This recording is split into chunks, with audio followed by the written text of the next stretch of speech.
Hi hello ನಮಸ್ಕಾರ, welcome back to my YouTube channel. So ಇವತ್ತು season special ಇಸ್ಕಿದವರೆ ಬೇಳೆ ಸಾಂಬಾರ್. ಸೊ ಎಲ್ಲರೂ ಮಾಡ್ತಾನೆ ಇರ್ತೀರ. ನಾನು ತುಂಬ ಸಿಂಪಲಾಗಿ ಮಾಡ್ತೀನಿ, ಅದು ನಿಮ್ಮ ಹತ್ರ ತೋರಿಸ್ಕೊಳ್ತಾ ಇದ್ದೀನಿ. ಮೊದಲನೇದಾಗಿ ಕಾಯಿ, ಬೆಳ್ಳುಳ್ಳಿ ಮತ್ತು ಸಾಂಬಾರು ಪುಡಿ ಇದನ್ನು ಗ್ರೈಂಡ್ ಮಾಡ್ಕೊಳ್ತೀನಿ. ಸಾಂಬಾರಿಗೆ ಅಷ್ಟೇ ಮಸಾಲ ಹಾಕ್ತಾಯಿದ್ದೀನಿ, ಜಾಸ್ತಿ ಏನು ಹಾಕ್ತಾಯಿಲ್ಲ. ಸೊ ಒಂದು ಪಾತ್ರೆಗೆ ಎಣ್ಣೆ ಹಾಕ್ಕೊಳ್ತಾ ಇದ್ದೀನಿ. ಈಗ ಸೀಸನ್ ಇರೋದ್ರಿಂದ ಎಲ್ಲರೂ ಮನೆಯಲ್ಲೂ ಮಾಡ್ತಾ ಇರ್ತೀರ. ಸೊ ನೀವು ಅದು ಅವರೇ ಬೇಳೆನ ಇಸ್ಕೊಂಡು ಅಂದರೆ ಅದರ ಮೇಲಿನ ಸಿಪ್ಪೆ ತೆಗಿಯೋದನ್ನು ತೆಗೆದು ಮಾಡೋದಾದರೆ ಮಾಡ್ಕೋಬೋದು, ಇಲ್ಲ ಹಾಗೆ ಮಾಡೋರು ಇರ್ತಾರೆ. ಹಾಗೆ ಕೂಡ ಇದೇ ಮೆಥಡಲ್ಲಿ ಮಾಡ್ಕೋಬೋದು, ತುಂಬ ಚೆನ್ನಾಗಿರುತ್ತೆ. ಎರಡು ಕೂಡ ತುಂಬ ಚೆನ್ನಾಗಿರುತ್ತೆ. ಸೊ ನೋಡಿಕೊಂಡು ನಿಮಗೆ ಮಾಡ್ಕೊಳ್ಳಿ. ಈ ರೀತಿ ತುಂಬ ಸಿಂಪಲ್ಲು, ಹಾಗೆ ತುಂಬ ಟೇಸ್ಟು ಚೆನ್ನಾಗಿರುತ್ತೆ. ಇಷ್ಟ ಆಗುತ್ತೆ ನಿಮಗೆ ಅಂತ ಭಾವಿಸ್ತೀನಿ. ಸೊ ನಮ್ಮ ಮನೇಲಿ ಇದು ಎಲ್ರಿಗೂ ಫೇವ್ರೇಟು. ಸೊ ಇದು ನೀವು ದೋಸೆ, ಚಪಾತಿ ಎಲ್ಲದಕ್ಕೂ ಯೂಸ್ ಮಾಡ್ಬೋದು, ಅನ್ನ ಎಲ್ಲದಕ್ಕೂ ಚೆನ್ನಾಗಿರುತ್ತೆ. ಸೊ ಎಣ್ಣೆ ಕಾದ ನಂತರ ನಾನಿಲ್ಲಿ ಸ್ಟಾರ್ಟಿಂಗ್ಗೆ ಒಗ್ಗರಣೆ ಹಾಕ್ಕೊಳ್ತಾ ಇದ್ದೀನಿ. ಸಾಸಿವೆ, ಜೀರಿಗೆ, ಕರಿಬೇವು ಹಾಕ್ಕೊಳ್ತಾ ಇದ್ದೀನಿ. ಈ ಥರನೂ ಮಾಡ್ಬೋದು. ಸಾಂಬಾರು ಮಾಡಿ ಲಾಸ್ಟಾಗೆ ಸೀಸನಿಂಗ್ ಕೂಡ ಮಾಡ್ಕೋಬೋದು. ಇದು ಕುಕ್ಕರ್ ರೆಸಿಪಿ ಅಂತೂ ಅಲ್ವೇ ಅಲ್ಲ, ಕುಕ್ಕರಲ್ಲಿ ಮಾಡಿದ್ರೆ ಸ್ಮ್ಯಾಶ್ ಆಗಿಬಿಡುತ್ತೆ ಅಂತ. ಸೊ ನಾನು ಹಾಗೆ ಮಾಡ್ತಾಯಿದ್ದೀನಿ. ಬೇಕಾದರೆ ಕುಕ್ಕರಲ್ಲಿ ಮಾಡಿ ಒಂದು ವಿಜಿಲ್ ಕೂಗಿಸ್ಕೋಬೋದು, ಆ ಥರ ಕೂಡ ಮಾಡ್ಬೋದು. ಸೊ ಇದು ಕುಕ್ಕರಲ್ಲಿ ಮಾಡೋ ಅಂಥ ಅವಶ್ಯಕತೆ ಏನಿಲ್ಲ, ಯಾಕಂದರೆ ಇಸ್ಕಿದವರೆ ಬೇಳೆ ಆಗಿರೋದ್ರಿಂದ ಅದು ಆಲ್ರೆಡಿ ಸಾಫ್ಟಾಗಿರುತ್ತೆ. ಸೊ ಅದನ್ನು ಮತ್ತೆ ತುಂಬ ಜಾಸ್ತಿ ಬೇಯಿಸೋ ಅವಶ್ಯಕತೆ ಇರಲ್ಲ, ಹೀಗೆ ಮಾಡ್ಕೋಬೋದು. ಸೊ ಇದಕ್ಕೆ ಒಣಮೆಣ್ಸಿನ್ಕಾಯಿ ಕೂಡ ಹಾಕ್ಕೊಳ್ತಾ ಇದ್ದೀನಿ. ಇವಾಗ ಸೀಸನ್ ಆಗಿರೋದ್ರಿಂದ ಎಲ್ಲರ ಮನೆಯಲ್ಲೂ ಮಾಡ್ತಾ ಇರ್ತೀರ. ಸೊ ನಾನಿಷ್ಟೇ ಯಾವಾಗೂ ಸಿಂಪಲಾಗಿ ಮಾಡ್ತೀನಿ, ತುಂಬ ಜಾಸ್ತಿ ಏನೂ ಹಾಕಿ ಮಾಡೋಕ್ಕೆ ಹೋಗಲ್ಲ. ಯಾವಾಗೂ ಇಷ್ಟೇ ಸಿಂಪಲಾಗಿ ಮಾಡ್ತೀನಿ, ಅಷ್ಟೇ ರುಚಿಯಾಗಿ ಕೂಡ ಇರುತ್ತೆ. ಸೊ ನಿಮ್ಗಳಿಗೂ ಒಂದು ಸತಿ ತೋರಿಸೋಣ ಅಂತ ಮಾಡ್ತಾಯಿದ್ದೀನಿ. ವಿಡಿಯೋ ನಿಮಗೂ ಇಷ್ಟ ಆಗಿದೆ ಅಂತ ಭಾವಿಸ್ತೀನಿ. ಇಷ್ಟ ಆದರೆ ಲೈಕ್, ಶೇರ್, ಕಮೆಂಟ್ ಮಾಡಿ. ಸಬ್ಸ್ಕ್ರೈಬ್ ಮಾಡದೇ ಇರೋರು ಸಬ್ಸ್ಕ್ರೈಬ್ ಮಾಡಿ, ಓಕೆನಾ?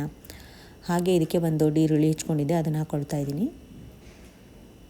ತುಂಬ ಈಸಿ, ಬೇಗನೆ ಆಗೋಗುತ್ತೆ. ಸೊ ಮಾಡ್ಕೋಬೋದು ನೀವು ಕ್ವಿಕ್ಕಾಗಿ, ಒಂದು ಹಾಫ್ ಆನ್ ಅವರಲ್ಲೇ ಸಾಂಬಾರು ಮಾಡ್ಕೊಂಬಿಡ್ಬೋದು. ತುಂಬಾ ಈಸಿ. ಬಟ್ ನೀವು ಅವರೆಕಾಳನ್ನ ಇಸ್ಕೋಬೇಕು. ಇಸ್ಕೊಂಡ್ರೆ ಅದು ಒಂಥರ ಟೇಸ್ಟ್ ಚೆನ್ನಾಗಿರುತ್ತೆ. ಸೊ ಹಾಗೆ ಕೂಡ ಡೈರೆಕ್ಟಾಗಿ ಮಾಡಿಕೊಂಡ್ರು ಕೂಡ ಚೆನ್ನಾಗಿರುತ್ತೆ. ಹಾಗೆ ತಿನ್ನೋದು ತುಂಬಾ ಒಳ್ಳೆಯದು ಆ್ಯಕ್ಚುಲಿ. ಸೊ ನಿಮ್ಮ ಪ್ರಾವಿಷನ್ ಯಾವ ಥರ ಇರುತ್ತೆ ನೋಡಿಕೊಂಡು ನೀವು ಆ ಥರ ಮಾಡ್ಕೊಳ್ಳಿ, ಓಕೆನಾ?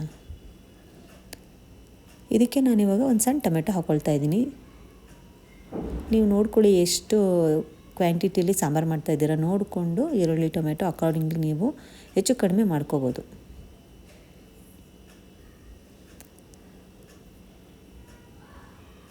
ನೋಡ್ತಾ ಇರ್ಬೋದಲ್ಲ ನೀವು, ಅವರೆಕಾಳು ಕಾಣಿಸ್ತಾ ಇದೆ. ತುಂಬ ರುಚಿಯಾಗಿರುತ್ತೆ ಇದು ಸಾಂಬಾರು. ನಮ್ಮನೇಲಂತೂ ಎಲ್ರಿಗೂ ಫೇವ್ರೇಟ್ ಇದು.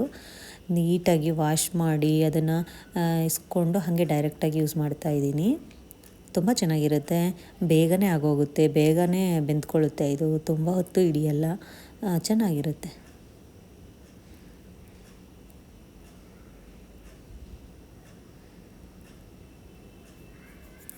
ಇದಕ್ಕೆ ಸ್ವಲ್ಪ ಅರಿಶಿನ ಪುಡಿ ಹಾಕ್ಕೊಳ್ತಾ ಇದ್ದೀನಿ.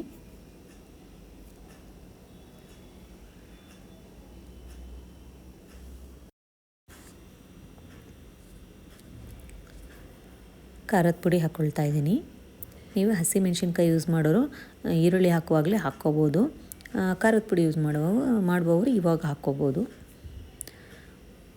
ಉಪ್ಪು ಹಾಕ್ಕೊಳ್ತಾ ಇದ್ದೀನಿ. ಇವಾಗ ಕಾಳು ಹಾಕಿರೋದ್ರಿಂದ, ಇವಾಗೆಲ್ಲ ಹಾಕೋದ್ರಿಂದ ಕಾಳು ಕೂಡ ತುಂಬ ಚೆನ್ನಾಗಿ ಉಪ್ಪು ಖಾರನ ಹಿಡ್ಕೊಳ್ಳುತ್ತೆ. ಸೊ ಹಾಗಾಗಿ ಈ ಟೈಮಲ್ಲಿ ಹಾಕ್ಕೊಂಡು ನೀಟಾಗಿ ಎಣ್ಣೆಲಿ ಸ್ವಲ್ಪ ಬಾಡಿಸ್ಕೊಳ್ಳೋದ್ರಿಂದ ಸಾಂಬಾರು ಕೂಡ ರುಚಿಯಾಗಿರುತ್ತೆ. ಇವಾಗ ಎಲ್ಲ ನೀಟಾಗಿ ಮಿಕ್ಸ್ ಮಾಡ್ಕೋಬೇಕು.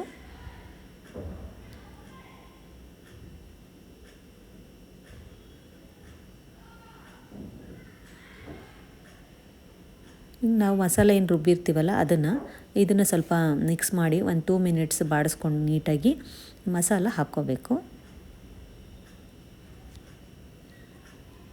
ನೀವು ಗ್ರೇವಿ ಬೇಕಂದರೆ ನೋಡಿಕೊಂಡು ನೀರನ್ನು ನಿಮಗೆ ಕನ್ಸಿಸ್ಟೆನ್ಸಿ ಯಾವ ಥರ ಬೇಕೋ ನೋಡಿಕೊಂಡು ಆ ಥರ ಹಾಕ್ಕೋಬೋದು. ಸ್ವಲ್ಪ ಬೇಕಾದರೆ ಸ್ವಲ್ಪ ಹಾಕ್ಕೋಬೋದು, ಜಾಸ್ತಿ ಬೇಕಂದರೆ ಜಾಸ್ತಿ ಕೂಡ ಹಾಕ್ಕೋಬೋದು.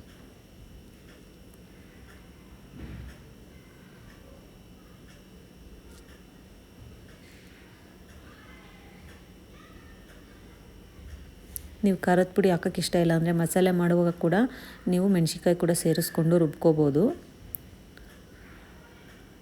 ನೋಡಿಕೊಂಡು ನೀರು ಎಷ್ಟು ಬೇಕೋ ನೋಡಿಕೊಂಡು ಹಾಕ್ಕೊಳ್ತಾ ಇದ್ದೀನಿ. ನಾನಿಲ್ಲಿ ಒಂದು ಸೆಮಿ ತಿಕ್ ಸಾಂಬಾರು ಟೈಪೇ ಮಾಡ್ಕೊಳ್ತಾ ಇದ್ದೀನಿ, ನಾವೇನು ತಿಕ್ ಗ್ರೇವಿ ಏನು ಮಾಡ್ಕೊಳ್ತಾ ಇಲ್ಲ. ಸೊ ಹಾಗಾಗಿ ನೀರು ನೋಡಿಕೊಂಡು ನನಗೆ ಎಷ್ಟು ಬೇಕಷ್ಟು ಹಾಕ್ಕೊಳ್ತಾ ಇದ್ದೀನಿ. ಮಸಾಲ ಅದೆಲ್ಲ ಕುದ್ದ ಮೇಲೆ ಸ್ವಲ್ಪ ಅದು ಗಟ್ಟಿ ಹಾಗೆ ಆಗುತ್ತೆ. ನೋಡ್ಕೊಂಡು ಹಾಕೊಳ್ಳಿ, ತುಂಬ ಜಾಸ್ತಿ ನೀರು ಹಾಕ್ಕೊಳಕ್ಕೆ ಹೋಗಬೇಡಿ, ಚೆನ್ನಾಗಿರಲ್ಲ. ಸೊ ನೋಡಿಕೊಂಡು ಹಾಕ್ಕೊಳ್ಳಿ, ಓಕೆನಾ. ತುಂಬ ಮಸಾಲ ಇದ್ರೂ ಇದು ಚೆನ್ನಾಗಿರಲ್ಲ. ಸೊ ಸೆಮಿ ತಿಕ್ ಗ್ರೇವಿ ಏನಿರುತ್ತೆ ಆ ಕನ್ಸಿಸ್ಟೆನ್ಸಿ ಇದ್ದರೆ ತುಂಬ ಚೆನ್ನಾಗಿರುತ್ತೆ.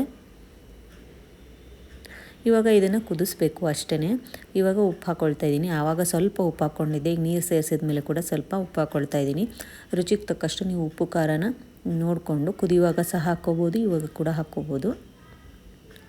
ಇವಾಗ ಇದು ಸ್ವಲ್ಪ ಕುದಿಬೇಕು, ಚೆನ್ನಾಗಿ ಕಾಳೆಲ್ಲ ಬೇಯಬೇಕು, ಆಮೇಲೆ ಮಸಾಲೆ ಎಲ್ಲ ಚೆನ್ನಾಗಿ ಹೊಂದ್ಕೋಬೇಕು, ಅದರ ಹಸಿ ವಾಸನೆ ಎಲ್ಲ ಹೋಗಬೇಕು. ಅಲ್ಲಿವರೆಗೂ ನಾವು ಸಾಂಬಾರನ್ನ ಕುದಿಸ್ಕೋಬೇಕು. ಸೊ ನೋಡ್ತಾ ಇದ್ದೀರಾ, ಸಾಂಬಾರು ರೆಡಿ ಆಯಿತು, ಕುದ್ದು ರೆಡಿಯಾಗಿದೆ. ತುಂಬ ಚೆನ್ನಾಗಿರುತ್ತೆ, ಎಲ್ಲದಕ್ಕೂ ಕೂಡ ಪರ್ಫೆಕ್ಟಾಗಿ ಮ್ಯಾಚ್ ಆಗುತ್ತೆ ಇದು, ಹಾಗೆ ತುಂಬ ಡೆಲಿಷಿಯಸ್ ಆಗಿರುತ್ತೆ. ಸೊ ಇದಾಗಿತ್ತು ಇವತ್ತಿನ ವಿಡಿಯೋ. ನಿಮಗೆ ಇಷ್ಟ ಆಗಿದೆ ಅಂತ ಭಾವಿಸ್ತೀನಿ. ಇಷ್ಟ ಆದರೆ ಲೈಕ್, ಶೇರ್, ಸಬ್ಸ್ಕ್ರೈಬ್ ಮಾಡೋದು ಮರಿಬೇಡಿ, ಓಕೆನಾ. ಬೆಲ್ಲೈಕನ್ನ ಪ್ರೆಸ್ ಮಾಡಿ, ನಾನು ಮಾಡೋ ಪ್ರತಿ ವಿಡಿಯೋ ನೋಟಿಫಿಕೇಷನ್ ನಿಮಗೆ ತಲುಪುತ್ತೆ. ಸಿಗ್ತೀನಿ ಇನ್ನೊಂದು ವಿಡಿಯೋದಲ್ಲಿ, ಅಲ್ಲಿವರೆಗೂ ಬಾಯ್.